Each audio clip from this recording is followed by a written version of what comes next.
नमस्कार। मैं इसका सक्सेना आपकी केमिस्ट्री को आसान बनाने के लिए आज हमने फिर मॉडल सेट बिहार बोर्ड जो इंटरनेट पे जारी किया गया था मॉडल सेट का हमने मॉडल सेट चौथा लेकर आए जिसमें लघुत्तरीय प्रश्न हमने बताने जा रहे हैं।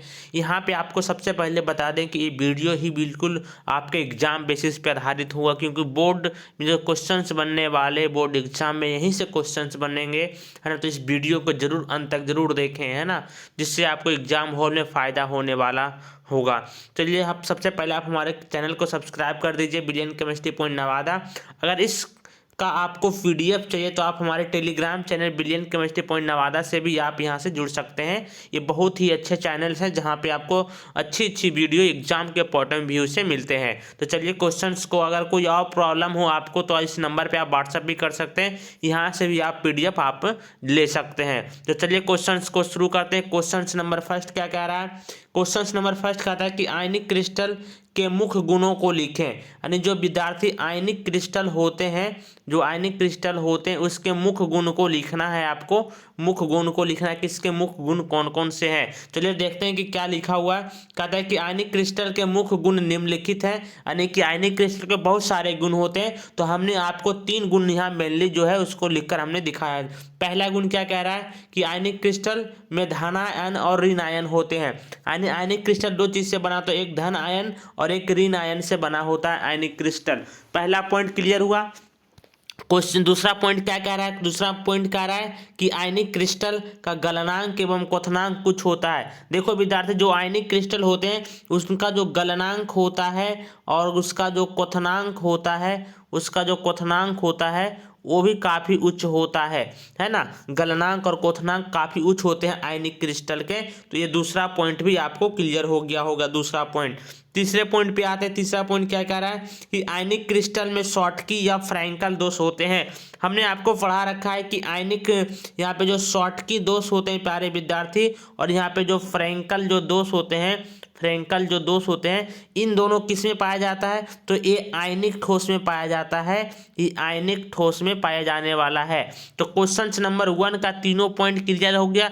पहला क्या कहता है? पहला कहता है कि आयनिक क्रिस्टल में धन आयन ऋण आयन, तो बिल्कुल सही है। इसका गलनांक एवं क्वथनांक भी उच्च होते हैं और ये फ्रैंकल और शॉटकी दोष दिखाने में यहाँ पे सक्षम होते हैं आयनिक क्रिस्टल। तो क्वेश्चन नंबर फर्स्ट कंप्लीट हो गया। क्वेश्चन नंबर दूसरे पे आया। क्वेश्चन नंबर दूसरा क्या कह रहा है? क्वेश्चन दूसरा कह रहा है कि 24 डिग्री सेंटीग्रेड दे रखा है तापमान पर चीनी के घोल का जो प्रसरण दाब है पाई दे रखा है कितना? 5.1 दे रखा है वायुमंडलीय के बराबर है। तो मोल प्रति लीटर में बिलियन का सांद्रण किया है। यानी कि यहाँ बिलियन का सांद्रण पूछ रहा है कि कैसे निकलेगा।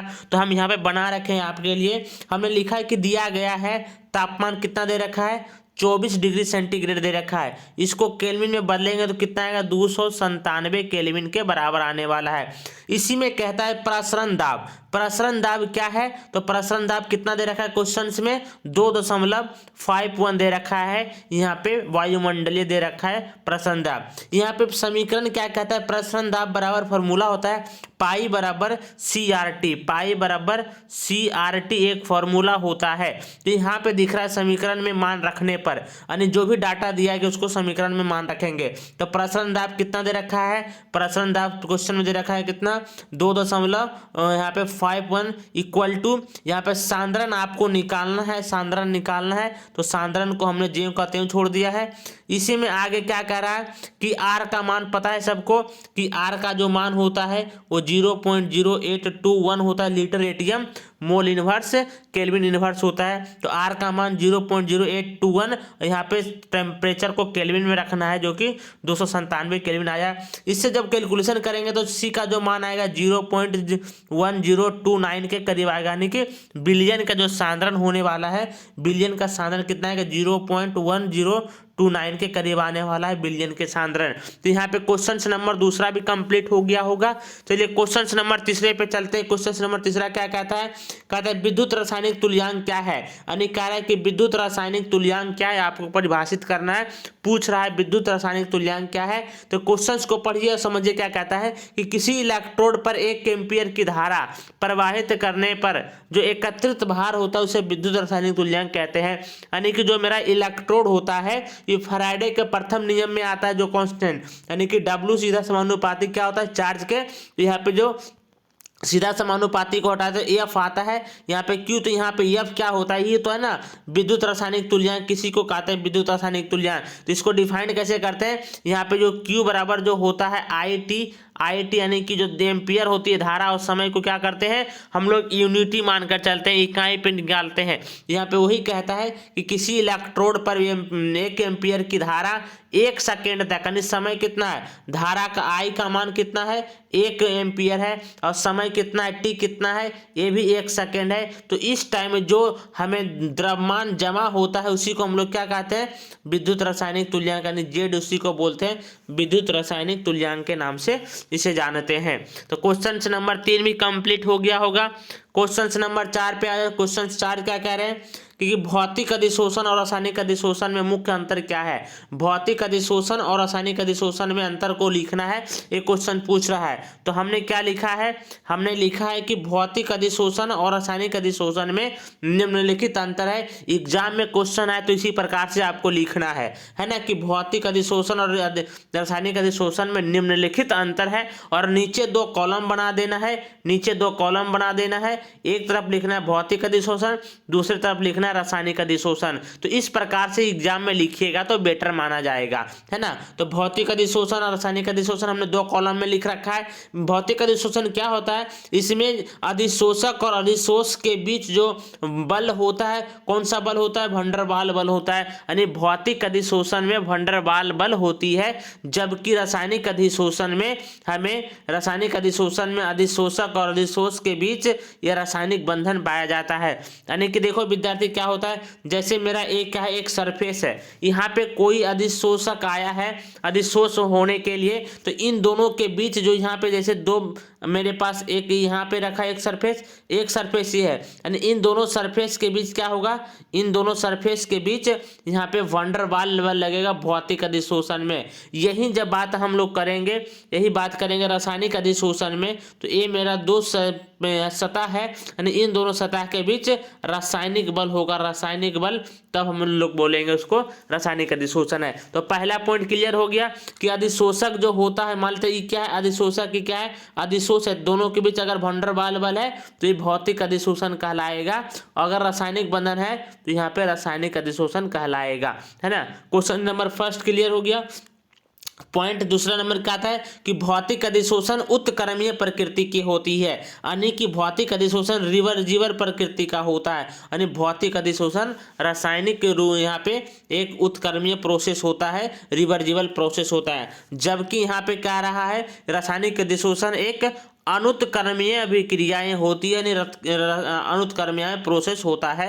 यहाँ पे क्वेश्चन से यहाँ पे पॉइंट नंबर 3 क्या कह रहा है कि इसमें है ना अधिशोषक की ऊष्मा कितनी होती है, 20 से 40 किलो जूल प्रति मोल होता है। यहाँ पे भौतिक अधिशोषण में ऊर्जा ये याद रखना है 20 से 40 किलो जूल होता है, जबकि रासायनिक अधिशोषण में 80 से लेके कितना होता है 240 किलो जूल प्रति मोल होता है भौतिक रासायनिक अधिशोषण में। तो क्वेश्चन नंबर 4 कंप्लीट हो गया होगा पूरी तरह से। क्वेश्चन नंबर 5 क्या कहते हैं कि सक्रियण ऊर्जा से आप क्या समझते हो। सक्रियण ऊर्जा क्या है प्यारे विद्यार्थियों, जैसे मेरे पास ए है प्रोड यहाँ पे प्रतिकारक, इसको हम लोग प्रतिफल में बदलना चाहते हैं कि प्रतिफल में बदले, तो ये रिएक्शन हो नहीं रहा, तो इसको हम लोग क्या करते हैं, इसके लिए हम लोग यहाँ पे सक्रियण ऊर्जा को डालते हैं। क्यों डालते हैं, जिसके लिए यहाँ पे ए है जो रिएक्शन करने में भाग ले, क्योंकि ये सामान्य ऊर्जा पे रिएक्शन नहीं करता जब तक इसको एक्टिवेशन ऊर्जा हम लोग नहीं देंगे। यानी ए से बी बनाने के लिए, प्रतिफल बनाने के लिए जितनी ऊर्जा की आवश्यकता पड़ती है उस ऊर्जा को हम लोग सक्रियण ऊर्जा के नाम से जानते हैं। तो क्वेश्चन नंबर 5 क्या कह रहा है, ध्यान से देखो, कहता है प्रतिकारक से प्रतिफल में बदलने के लिए जितनी न्यूनतम ऊर्जा की आवश्यकता पड़ती है उस ऊर्जा को हम लोग सक्रियण ऊर्जा के नाम से जानते हैं। क्या कह रहा है, प्रतिकारक और प्रतिफल में बदलने के लिए क्या कहते हैं, जितनी न्यूनतम ऊर्जा की आवश्यकता पड़ती है उस ऊर्जा को हम लोग क्या कहते हैं, सक्रियण ऊर्जा के नाम से जानते हैं। क्वेश्चन नंबर 6 पे आ जाओ। क्वेश्चन नंबर 6 क्या कह रहा है, क्वेश्चन नंबर 6 कह रहा है कि निम्नलिखित अभिक्रिया के लिए डेल्टा जी के मान दिए गए हैं। यानी दो अभिक्रियाएं दे रखा जिसका डेल्टा जी का मान कितना देखा, माइनस यहाँ 548 किलो जूल प्रति मोल। एक अभिक्रिया ये दे रखी जिसका डेल्टा जी का मान कितना दे रखा है, माइनस 820 किलो जूल प्रति मोल दे रखा है। तो कहता है बताइए कि क्या एल्यूमिनियम धातु यहाँ पे क्रोमियम ऑक्साइड के अवकरण के लिए उपयुक्त है या नहीं। तो आपको हमने बता रखा है कि इस टोटल अभिक्रिया का जब हम लोग प्राप्त अभिक्रिया का जो डेल्टा जी का जो मान होता है, यानी इस अभिक्रिया का जो डेल्टा जी का मान होता है वो कितना होता है, ऋणात्मक होता है, यानी कि निगेटिव में आता है। अर्थात हम कह सकते हैं कि एल्यूमिनियम धातु जो है यहाँ पे क्रोमियम धातु के ऑक्साइड को क्या कर सकता है, अवकरित करने में उपयुक्त है। यानी इसका आंसर हो जाएगा कि हाँ ये अवकरण करने के लिए उपयुक्त है, ये उपयुक्त है यहाँ पे एल्यूमिनियम धातु क्रोमियम ऑक्साइड को। क्यों होता है ऐसा, क्यों होता है, क्योंकि इस अभिक्रिया का जो डेल्टा जी का मान होता है वो ऋणात्मक होता है। जब भी ऋणात्मक होगा तो रिएक्शन स्पॉन्टेनियस हो जाता है। तो क्वेश्चन नंबर यहाँ पे 6 भी कंप्लीट हो गया होगा। क्वेश्चन नंबर 7 पे आ जाओ। क्वेश्चन नंबर 7 क्या कह रहे हैं कि ठोस अवस्था में PCl5 आयनिक होते हैं, क्यों। कहता है जब ठोस अवस्था आप लोगे ना किसका, PCl5 का, तो ये आयनिक गुण दिखाता है। क्यों, आपको बताना है कैसे ये आयनिक गुण दिखाता है। हम आपको बताते हैं कि जब हम मेरा ठोस क्या होता है, ठोस PCl5 होता है ना विद्यार्थी, तो ये दो रूप में पाए जाते हैं। एक होता है PCl यहाँ पे 4 होता है प्लस में जिसका आकृति चतुष्फलकीय होती है, और एक होता है क्या PCl6 माइनस, इसकी आकृति कैसी होती है, इसकी आकृति होती है अष्टफलकीय। तभी ये क्या होता है, ठोस अवस्था में आयनिक के रूप में कार्य करता है। तो यहाँ पे क्या कह रहा है कि ठोस अवस्था में PCl5 आयनिक होते हैं, क्योंकि यहाँ ठोस अवस्था में यह PCl4 यानी कि यहाँ पे PCl4 इस पे एक प्लस होता है जिसके कारण ये क्या होता है, चतुष्फलकीय आकृति की होती है। यहाँ वही कह रहा है कि ठोस अवस्था में यह क्या कहता है, PCl4 अवस्था में चतुष्फलकीय आकृति की होती है, तथा PCl6 होता है जो अष्टफलकीय आयन के रूप में मिलकर बने होते हैं। इसीलिए ये ठोस अवस्था में आयनिक रूप में दिखाता है PCl5, है ना। इसी कारण से यहाँ पे ठोस अवस्था में PCl5 कैसा होते हैं, आयनिक होते हैं। तो क्वेश्चन नंबर 7 कंप्लीट हो गया। क्वेश्चन नंबर 8 पे आ जाओ। क्वेश्चन नंबर 8 क्या कह रहा है कि सल्फर का कौन सा रूप अनुचुंबकीय होता है। तो सल्फर का जो वाष्प अवस्था में होता है, सल्फर वाष्प अवस्था में H2 के रूप में पाया जाता है, और H2 अणु में जो इलेक्ट्रॉन होते हैं यहाँ पे अनपेयर इलेक्ट्रॉन की संख्या कितनी होती है, 2 होती है। इसीलिए ये क्या होता है, अनुचुंबकीय होता है। यानी सल्फर का कौन सा रूप अनुचुंबकीय होता है, तो सल्फर का वाष्प रूप अनुचुंबकीय होता है। यानी कि H2 वाला जो अणु होती है ये अनुचुंबकीय होता है। क्यों, इसमें 2 इलेक्ट्रॉन पाया जाता है अनपेयरिंग के रूप में, है ना। तो सल्फर का वाष्प अवस्था में H2 का जो अणु होती है इसके पास 2 अनुचुंबकीय होने के कारण ये यहाँ पे 2 इलेक्ट्रॉन युग्मित होने के कारण ये अनुचुंबकीय की गुण दर्शाता है। क्वेश्चन नंबर यहाँ पे 9 पे आ जाओ। क्वेश्चन नंबर 9 क्या कह रहे हैं, क्वेश्चन नंबर 9 क्या कह रहा है, ध्यान से देखो। कह रहा है कि AgO3 है, और यहाँ पे दे रखा है क्या, यहाँ पे दे रखा है AgOF4 कैसे तैयार किया जाता है, ये लिखना है ना, कैसे बनाया जाता है। तो ये हमने पढ़ा रखा है आपको यहाँ पे लास्ट, यानी कि यहाँ पे निष्क्रिय गैस का जो जेनॉन वाली विक्रिया कैसे होती है हमने उसमें बताया था। ध्यान से देखो ये कैसे बनता है। यहाँ पे लिख रखा है कि यहाँ पे यानी कि जेनॉन टेट्राफ्लोराइड है और जेनॉन हेक्साफ्लोराइड के जल अपघटन से हमें AgO3 मिलती है। यानी कि AgO3 कैसे मिलेगा, आपको जेनॉन लेना है, फ्लोराइड टेट्राफ्लोराइड, इसकी अब जल अपघटन करवाना है जल के साथ, तब ये क्या बना लेगा, तब ए बना लेगा, नहीं AgO3 बना लेगा। यहाँ पे वही लिखता है कि जेनॉन लेना है, यहाँ पे जल के साथ अपघटन कराइएगा तो आपको AgO3 मिलेगा, और HF यहाँ पे बाय प्रोडक्ट के रूप में मिलेगा। दूसरा कहता है कि आप AgF का आंशिक जल अपघटन से आप क्या बना लोगे, यहाँ पे AgOF4 बना लोगे, AgOF4 बना लोगे, है ना। चलिए क्वेश्चन नंबर यहाँ पे 9 भी कंप्लीट हो गया। क्वेश्चन नंबर 10 पे आ जा। क्वेश्चन नंबर 10 क्या कह रहा है? कह रहा है कि वर्ग तलीय Pt यहाँ पे Cn का 4 और यहाँ पे माइनस वर्ग तलीय Pn का 4 आयन में कितने अयुग्मित इलेक्ट्रॉन होते हैं? इसमें अयुग्मित इलेक्ट्रॉन की संख्याएं शून्य होती है, यानी एक भी अयुग्मित इलेक्ट्रॉन इसमें नहीं पाया जाता। क्यों? क्योंकि इसमें साइनाइड है, यहाँ पे एक स्ट्रॉन्ग लिगेंड है, साइनाइड स्ट्रॉन्ग लिगेंड के कारण इसमें अनपेयर इलेक्ट्रॉन की संख्या 0 हो जाती है, यानी एक भी अनपेयर इलेक्ट्रॉन इसमें नहीं होता है। क्लियर हुई बात है? क्वेश्चन नंबर 11 पे आ जाओ। क्वेश्चन नंबर 11 क्या कर रहे हैं कि कार्बाइल एमीन अभिक्रिया क्या है, इसका उपयोग को लिखना है। कार्बाइल एमीन अभिक्रिया क्या है, इसके उपयोग को लिखना है। कहता है जब प्राथमिक एमीन की अभिक्रिया क्लोरोफॉर्म के साथ, यानी प्राथमिक एमीन लेना है, किसके साथ अभिक्रिया कराना है? क्लोरोफॉर्म के साथ कराना है कास्टिक सोडा की उपस्थिति में। किसकी उपस्थिति में? कास्टिक सोडा की उपस्थिति में कराई जाती है तो दुर्गंध युक्त पदार्थ आइसोसाइनाइड बनते हैं, यानी जो दुर्गंध युक्त पदार्थ होते हैं वो आइसोसाइनाइड बनाते हैं। इसमें जनरली क्या रखना है? प्राथमिक एमीन और क्लोरोफॉर्म की अभिक्रिया कराना है कास्टिक सोडा के साथ, तो ये दुर्गंध युक्त यहाँ पे आइसोसाइनाइड बना लेता है। इसी को कार्बाइल एमीन अभिक्रिया कहती है। यहाँ पे दे रखा है हमने 1 डिग्री प्राथमिक एमीन हमने लिया जिसको एनिलीन कहते हैं। एनिलीन की रिएक्शन हम लोग क्लोरोफॉर्म के साथ करा रहे हैं यहाँ पे कास्टिक सोडा की उपस्थिति में, तो आइसोसाइनाइड बन जा रहा है या NaCl और 3 अणु जल बन जाता है। कहता है इस अभिक्रिया का क्या उपयोग है? तो इसका उपयोग हम लोग प्राथमिक और द्वितीयक एमीन में विभेद करने के लिए करते हैं, यानी कि प्राथमिक एमीन और द्वितीयक एमीन को हम लोग इसमें अलग अलग गुण पाने के लिए हम लोग ऐसा करते हैं कि यहाँ पे कार्बाइल एमीन अभिक्रिया को लगाते हैं। प्राथमिक और द्वितीयक एमीन को हम लोग अंतर जांच करने के लिए हम लोग पता करते हैं कार्बाइल एमीन अभिक्रिया को। क्वेश्चन नंबर 11 कंप्लीट हो गया। क्वेश्चन नंबर 12 पे आ जाओ। क्वेश्चन नंबर 12 क्या कह रहे हैं? कह रहा है कि एथिल एल्कोहल की अभिक्रिया यहाँ पे C2H5OH ग्रिग्नार्ड एजेंट के साथ किस प्रकार होती है? तो आपको पता है यहाँ पे एल्कोहल कोई सा भी हो, यहाँ पे R, यहाँ पे Mg यानी ग्रिग्नार्ड एजेंट के साथ जब अभिक्रिया करेगी तो यहाँ पे ए वाला हाइड्रोजन जो ऑक्सीजन के साथ हाइड्रोजन है, यहाँ ग्रिग्नार्ड एजेंट के पास जो कार्बन है, ये दोनों आपस में कंबाइन कर जाता है और क्या बना लेता है? ये एल्केन बना लेता है, एल्केन। तो आपको समझ में आ रहा है क्या हो रहा है? यहाँ पे ध्यान से देखिए, कहता है यहाँ पे एथिल एल्कोहल की अभिक्रिया ग्रिग्नार्ड एजेंट के साथ कराने से किस प्रकार होती है? तो यहाँ पे क्या लिखा है? जब एथिल एल्कोहल की अभिक्रिया है ना ग्रिग्नार्ड एजेंट के साथ कराया जाता है तो एथेन और एल्कोक्साइड मैग्नीशियम ब्रोमाइड का निर्माण होता है, यानी ये एल्कोहल रखा, ये ग्रिग्नार्ड एजेंट है, यहाँ से क्या बना लिया, यानी कि ये जो कार्बन है, ये कार्बन यहाँ पे C2H5 यह क्या करता है? एक हाइड्रोजन को एक्सेप्ट कर लेता है। कौन सा हाइड्रोजन? यहाँ पे ऑक्सीजन वाला हाइड्रोजन को। तो यहाँ पे क्या होता है? C2H6 बन जाता है और यहाँ पे एल्कोक्साइड आयन बना लेता है। क्लियर हुई बात है? तो जनरली की एल्कोहल जब क्रिया किससे करेगा? ग्रिग्नार्ड एजेंट से क्या बना लेगा? यहाँ पे एल्केन समूह का बनाता है, प्रोडक्ट बनाता है। आपको समझ में आ गया होगा ये रिएक्शन। क्वेश्चन नंबर 13 क्या कह रहा है? क्वेश्चन नंबर 13 क्या कह रहे हैं कि एसीटोन पर विरंजक चूर्ण की क्रिया का समीकरण की सहायता से लिखें, यानी एसीटोन पर क्या डालना है? विरंजक चूर्ण डालना है, तो इसके भी क्रिया कैसा होता है समीकरण के साथ आपको बताना है कैसे करता है ये रिएक्शन। तो यह अभिक्रिया जनरली देखो कैसा करता है, हम आपको समझाते हैं, ध्यान से इसको देखिएगा। कहता है कि जब एसीटोन की अभिक्रिया विरंजक चूर्ण के साथ कराई जाती है तो क्लोरोफॉर्म बनता है। ये बहुत ही इंपॉर्टेंट रिएक्शन है, इसको एकदम VBI लगा लीजिए, एकदम VBI। ये रिएक्शन बहुत ही इंपॉर्टेंट है। कहता है कि जब एसीटोन की अभिक्रिया विरंजक चूर्ण के साथ कराई जाती है तो क्लोरोफॉर्म बनता है।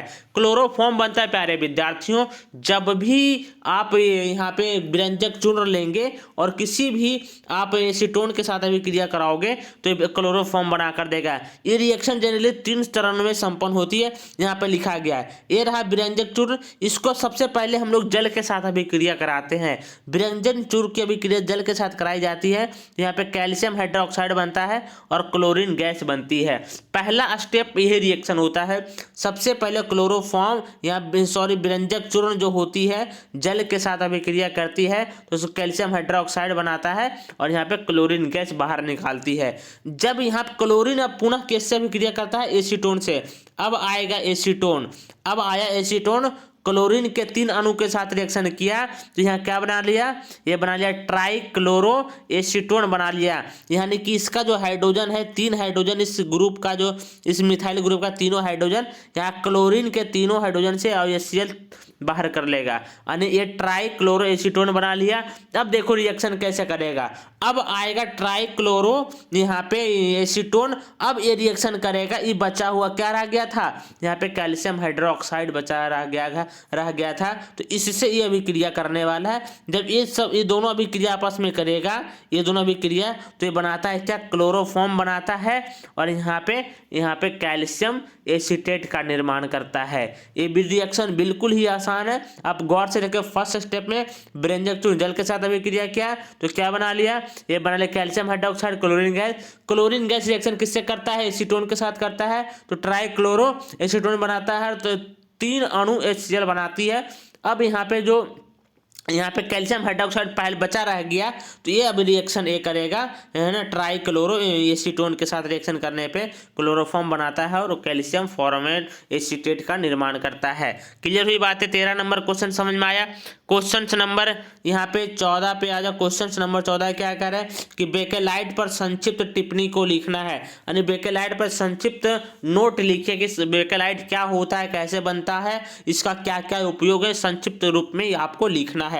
तो कहता है बेकेलाइट का निर्माण जो होता है फॉर्मल्डिहाइड और फिनोल के अभिक्रिया से किया जाता है, यानी जो बेकेलाइट का निर्माण होता है प्यारे विद्यार्थियों, किससे होता है, फॉर्मल्डिहाइड और फिनोल से किया जाता है बेकेलाइट का निर्माण। यानी कि बेकेलाइट का जो मोनोमर होता है फॉर्मल्डिहाइड और यहाँ पे फिनोल होती है। 2 चीज लिखना है, 2 बात याद रखना है, फॉर्मल्डिहाइड और फिनोल से हम लोग बेकेलाइट का निर्माण करते हैं। यह एक प्रकार का संघनन बहुलक होता है, यानी बेकेलाइट किसका उदाहरण है, तो एक प्रकार का संघनन बहुलक के उदाहरण होते हैं बेकेलाइट, है ना। बेकेलाइट ताप दृढ़, यानी जिसको आप लोग थर्मोसेटिंग के नाम से भी जानते हो, यानी थर्मोसेटिंग प्लास्टिक कौन सा होता है, बेकेलाइट एक प्रकार के थर्मोसेटिंग प्लास्टिक होते हैं। क्लियर हुई बात है। इसीलिए इसका उपयोग हम लोग करते हैं, इसीलिए इसका उपयोग इलेक्ट्रिक स्विच बनाने में, आपके घर में जो भी इलेक्ट्रिक स्विच बनी होती है, आप उसमें आप क्या करते हो, यहाँ पे बेकेलाइट का इस्तेमाल करते हैं, है ना। बोतल के ढक्कन बनाने में, आपके यहाँ जो बोतलें होती है उसका जो ढक्कन होता है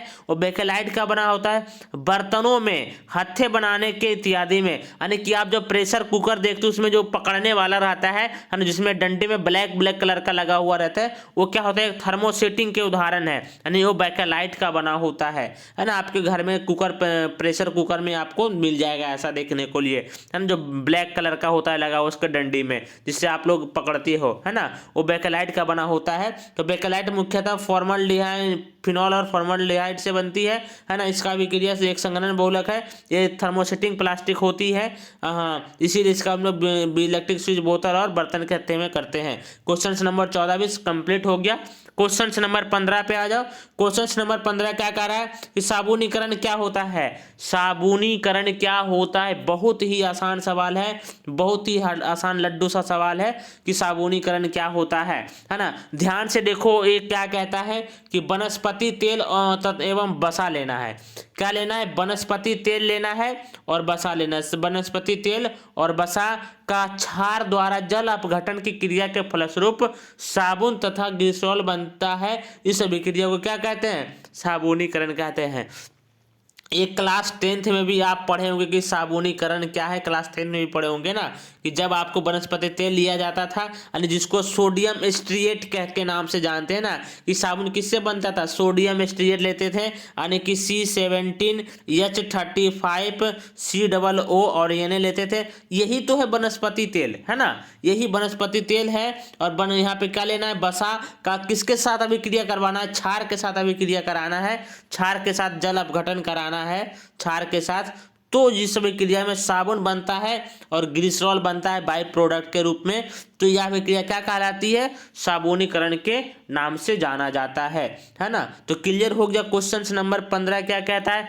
क्वेश्चन नंबर 16 पे आ जाओ। क्या कहता है 16 नंबर सवाल, ये रिएक्शन बहुत ही इंपॉर्टेंट है, VVI मार लो, इस बार ये सवाल छपेगा एग्जाम बोर्ड में, इस बार क्वेश्चन छपने वाला है। ओसवाल्ड अभिक्रिया को क्या करना है, लिखना है। ओसवाल्ड विधि से आप अमोनिया का नाइट्रिक अम्ल का निर्माण कैसे करेंगे, ओसवाल्ड विधि लिख लो। VVI इस बार बोर्ड में छपने वाला सवाल है। सवाल है। चलिए लिखते हैं, देखते हैं क्या कहता है कि ओसवाल्ड विधि से नाइट्रिक अम्ल का निर्माण मुख्यतः हम लोग 3 चरण में संपन्न करते हैं। फर्स्ट स्टेप क्या कह रहा है, इंपॉर्टेंट है, VBI मार लो, है ना।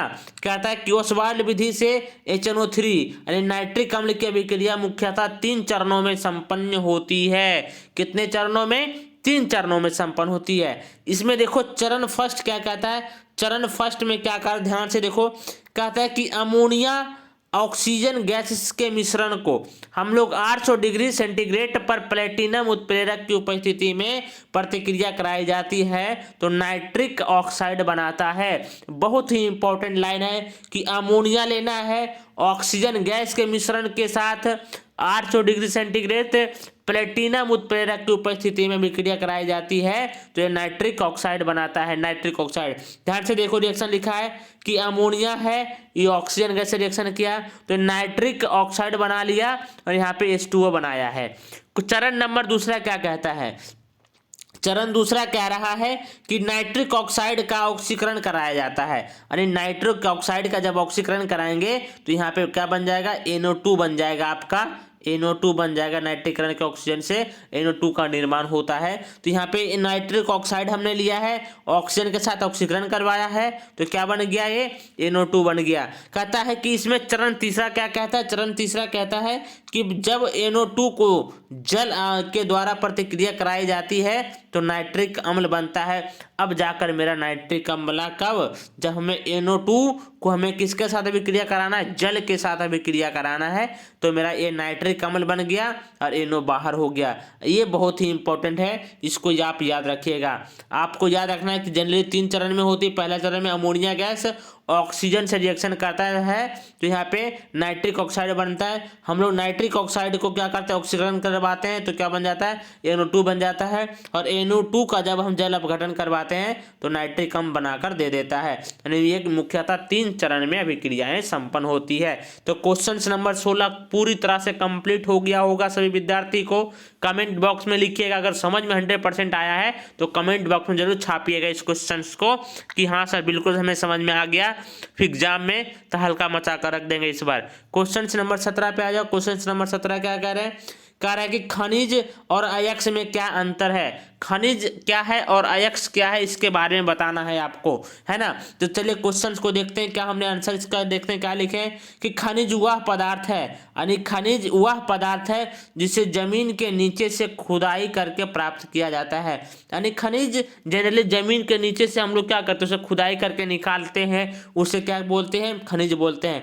लेकिन जो अयस्क होता है प्यारे विद्यार्थियों, यानी कि जिन खनिज से खनिज तो निकला, आपको ऐसा खनिज चूजना निकाल यहाँ पे सेलेक्ट करना है कि जिस खनिज से धातु का निष्कर्षण सरलता पूर्वक किया जाता हो।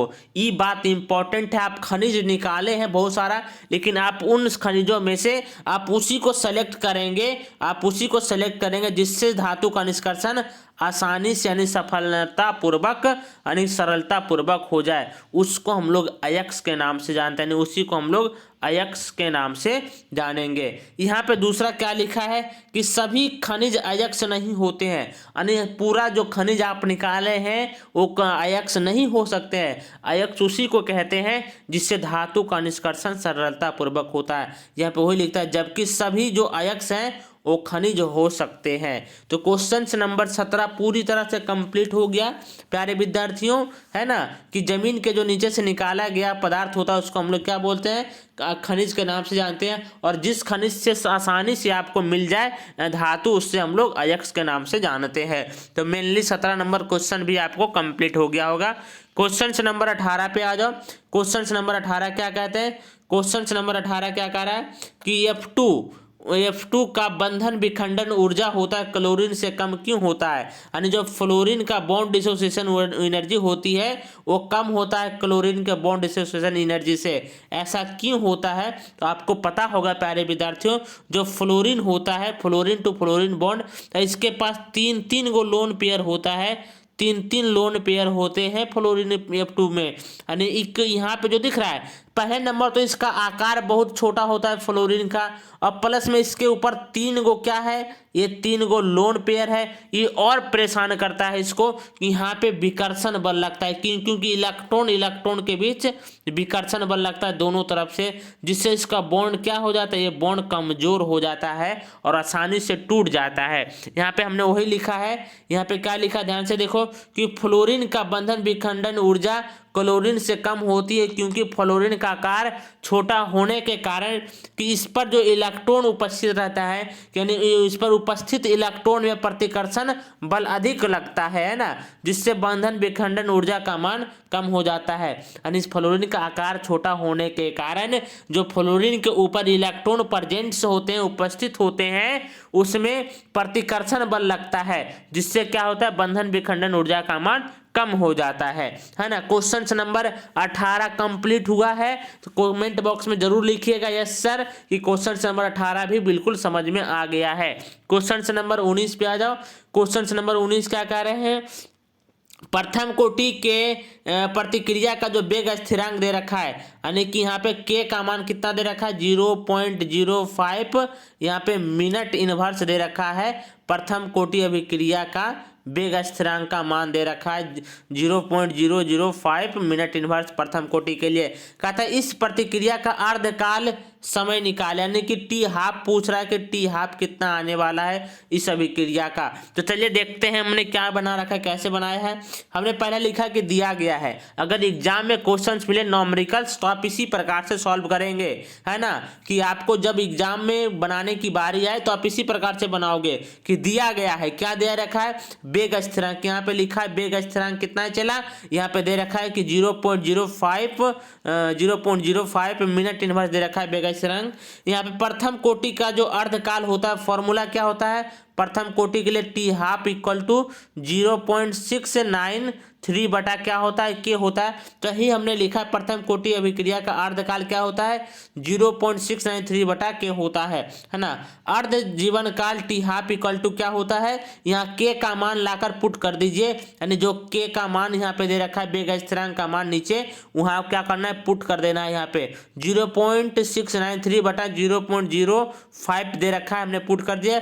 जब इसको कैलकुलेशन करेंगे तो कितना निकल कर आएगा, 138 है ना 0.6 इतना मिनट निकल कर आएगा, यानी कि इतना मिनट इसका आंसर हो जाएगा, इतना मिनट इसका आंसर हो जाएगा। क्लियर हुई बातें, क्लियर हुई बातें, समझ में आई बातें कि टी हाफ कितना होगा, इसका टी हाफ होगा यानी कि 138.6 मिनट इसका आंसर हो जाएगा। क्लियर है बातें। 19 नंबर सवाल समझ में आया, एग्जाम में क्वेश्चन आए तो इसी प्रकार से न्यूमेरिकल को आप सोल्व करेंगे, है ना।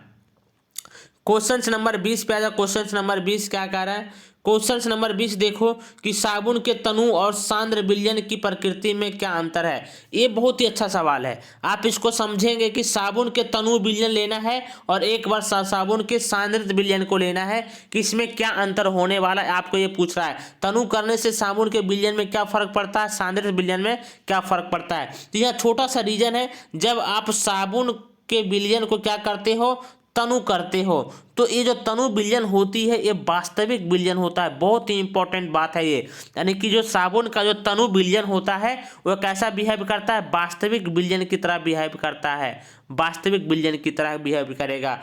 जबकि सांद्रित विलयन लेते हैं, साबुन का सांद्रित विलयन लेते हैं, साबुन का सांद्रित विलयन, तो ये जो बिहेव करता है, ये जो विलयन होती है, इसे हम लोग कहते हैं कोलाइडी विलयन। इसे क्या कहते हैं, इसे हम लोग कोलाइडी विलयन के नाम से जानते हैं। बहुत ही इंपॉर्टेंट बात ये कह रखा है कि साबुन का जो तनुनीकरण होता है, जो तनु विलयन होता है, वो वास्तविक विलयन होता है। यहाँ पे हमने लिखा है साबुन का तनु विलयन वास्तविक विलयन होता है, जबकि साबुन का सांद्र विलयन यहाँ पे कोलाइडी विलयन होता है। ये बहुत ही अच्छे सवाल हैं, इसको जरूर आप ध्यान में रखेंगे, है ना। हम लोग यहाँ पे मॉडल सेट कितना देखा है प्यारे विद्यार्थी, हम लोग मॉडल सेट हमने 4 देखा है। यहाँ पे सब्जेक्टिव प्रश्न हमने देखा है, बहुत ही कमाल की थी ये सीरीज। आपको अगर पसंद आया तो वीडियो को लाइक सब्सक्राइब शेयर भी करें, है ना। इसी प्रकार से आप लोगों के लिए हम लगातार मेहनत करते रहते हैं, है ना। इससे आपको क्या होता है, आपका एक लाइक एक सब्सक्राइब हमारे, है ना, खुशियों को बढ़ा देता है, जिससे और का काम करने की ऊर्जा बढ़ जाती है, क्योंकि विद्यार्थियों को सपोर्ट करना बहुत ही अच्छा काम माना जाता है। तो हम लोग मिलेंगे नेक्स्ट वीडियो में। जय हिंद।